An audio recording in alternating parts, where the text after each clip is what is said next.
I deadass don't know how he would do if he interacted with Sid from the Eminence and Shadow. He might be able to out-Chuny Sid, I'm gonna be honest, because Sid's very, like, I feel like what would happen is Sid would be like, he'd be like, oh, you like Shadow, and then he would just overpower him with his dumbassery, and he'd be like, wait, no, that's not how it's supposed to, you're not playing Chuny correct. And then probably Shadow Garden would kill this man because he annoyed Shadow. Like, that's how it would progress. Slap that dick on the table. You're dismissed. You're dismissed. I'm firing you. Bro saw his pension flash before his eyes. Hmm? How did we hurt her? We did do that. And I remember my reaction was, dear God, that seems a little... He's mad that you dare torture her in... I kinda get it now. I'm sorry, Yoki, I'm no longer on your side. I don't know, man. I don't think I could do it. The wings. And she also has hairy tits now, too. Could you guys really do, like... I could deal with some bush. The feathers, though, I feel like would prick me.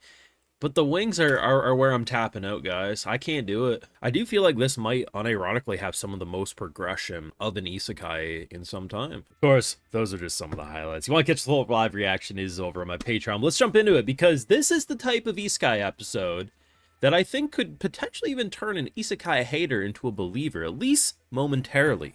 Because it's the type of moment that I'm actually going through the list in my head, because you know me, I watch a lot of isekai.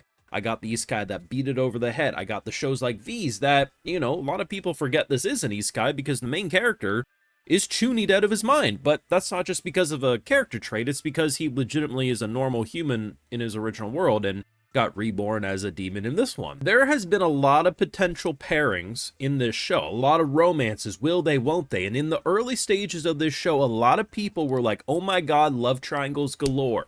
Romances that wouldn't go anywhere. But this might be one of the rare cases that I can remember that actually not only progresses the main romance couple, because that is continuously being progressed, and we'll touch upon that later, but even the side characters are going places. We had I love you confessions with side characters this week that did not start out as a thing, and if anything, had no reason to be a thing given the hatred that Raven had towards Happiness's, well, people. Because keep in mind, this is a man who, like, a month ago basically made it clear that any monsters he comes into contact with, he will cut down without mercy because they're monsters. So imagine a girl falling in love with someone like that who is actually like a harpy or whatever she is. I think she's a harpy. And, you know, the uncertainty of what his feelings would be, only for Yoki to be like, get a room, you two, you're chained up and you'll have to be on top of each other. That's my punishment for your sweet-ass love. It's actually really interesting because I figured maybe, potentially, we might get some sort of like, I still like you scene, but I was not expecting an I love you scene. What the fuck? Where did that come from?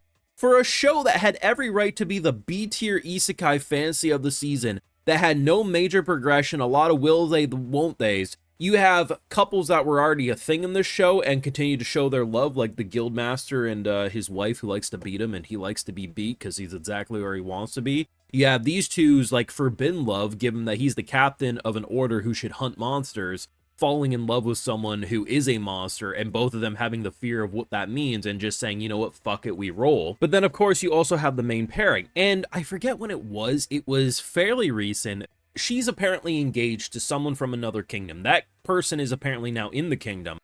Now, I'm not sure if they're going to go dramatic with it, but she seemingly has every intention to turn the man down. Her mother's being like, hoo, you must really like that boy, huh? She's like, he has nothing to do with it.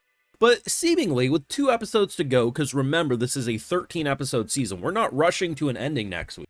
There is absolutely time and potential to do more with these two. Now, will we also get an I love you? Prior to this episode, I would have said no. I would have said, I like you, I want to spend more one-on-one time with you, something. But if we're saying Raven and Happiness got an I love you this week, yeah, I'm actually convinced we might see more than I would have expected to say an I love you between these two. Now, our boy's saying he's going to be gone for 2 or 3 weeks as well, so it's fine if you're going to be gone for a bit. She takes that a little, fuck you, because I was hoping you were going to miss me. I do think the man's not going to take rejection well from her. And in return, we're going to have to do a little damsel in distress rescue mission. Some people might want to say, isn't that a little cliche? She should be able to stand her own ground. She stood her own ground a lot. I think it would be romantic in this case. Normally, I'd say potentially, yeah, you could have a, oh my god, damsel in distress, she can't do anything without her man. I mean, this guy's a fucking idiot half the time, but he is a badass. So is she. I think it'd be a sweet scene. Or, we don't even have to go thrown hands. We could just be like I love you, damn it. Like, because the whole thing was that the mom of Cecilia was like, I can make you guys an official thing. And he says, no, I want her to admit it. So I think this is what we've been building into this whole time. Her admitting that she has feelings for Yoki, and Yoki being like, that's my cue, baby girl. And that's what we'll do. So that's really, really nice. So as we know, our boy has a very feminine voice. Doesn't really talk around people. Apparently, so Mustache Man here is the vice captain. And he has a little band of misfits who don't like the fact that the captain doesn't speak. And now that they've fully heard, they basically they're a bunch of dicks. And I mean, unfortunately makes sense, right? Because toxic masculinity and army setting, blah, blah, blah. I'm convinced this man's getting bum rushed by other members while trying to act like the straightest man in the room. Happens every time with these types of people. But what was nice is that he stood his ground.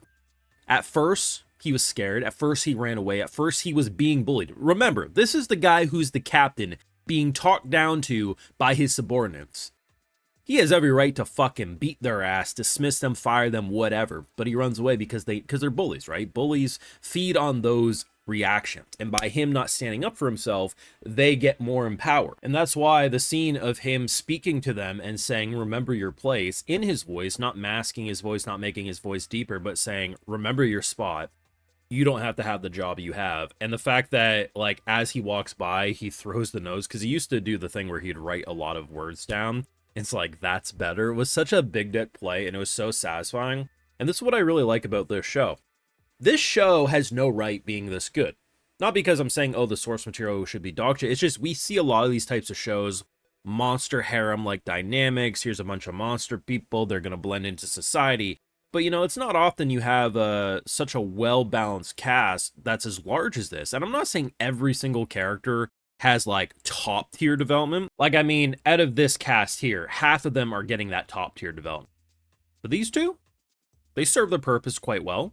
They're not as developed, but I think they aren't just here to be fill in some dialogue. But yeah, if we got a season 2, I'm sure they would get even more character development. And I think they have done pretty well. I mean, this character had a Sheik, I believe the name is, had some decent stuff with the gargoyle stuff. And then even here, I mean, bro is helping out with the night stuff. So they're doing fairly well is the purpose, right? The point of this whole thing. And I think it's impressive. Like, I keep saying this. This is probably one of the weakest shows visually I'm watching this season. But even with a weaker production style, even in an episode that had a lot of mishaps with the art, it still was beautiful to look at because the backgrounds and the character models and how they all blend together, it looks like a goddamn painting. Like, that scene of the glowing tree looked like something pulled straight out of Somali and the Forest Spirit, which is still the gold standard of beautiful anime, if you ask me. But yeah, this show is minimal, but it works with what it has. And if they made a season 2 of this, I'd gladly watch it. But if they had to leave it off as a one-season show, fuck, it has more character development and plot progression for its central couples than a lot of shows do in their entirety of their fucking runs. So yeah, I think even if people aren't like huge into Isekai, I mean, this is the type of show that utilizes it well because it doesn't really make the Isekai element an overly important aspect, but it's also not forgettable. Yoki's entire character, the reason he is the way he is because he's a Chunin that is now living a Chunin dream. That is, it's a core thing. It's just they don't constantly be like, I'm thinking of my past life. So I think it kind of hits it for everyone, personally. I really like this show. I'm going to be sad when it's over, but you know what? Surprisingly, I'm happy this is one of the few shows that is a 13-episode series because I still feel like there's a lot to tell here. And for what I thought was going to be a dumb little slice of life, turned out to have more heart and character than I was expecting. But let me know your thoughts down below. What did you think of this week's episode? The progression we got, because that was some pretty crazy character development. I love you. Get a room, you two. Thoughts down below. Drop a like, share your support, subscribe, ring that bell if you haven't already, and Patreon for live reactions. You live over there. And other exclusives, because you know I got to give those video shout outs to my patrons, because of why you get these YouTube videos at all. As today, we got Pickrick542, Thor Linsgard, Vi, Navenga Games, Asakala, Shadowclone Rex, Zane Zardonks, and Natasha and Henry. So I appreciate the support. Please take care. You'll have a good one.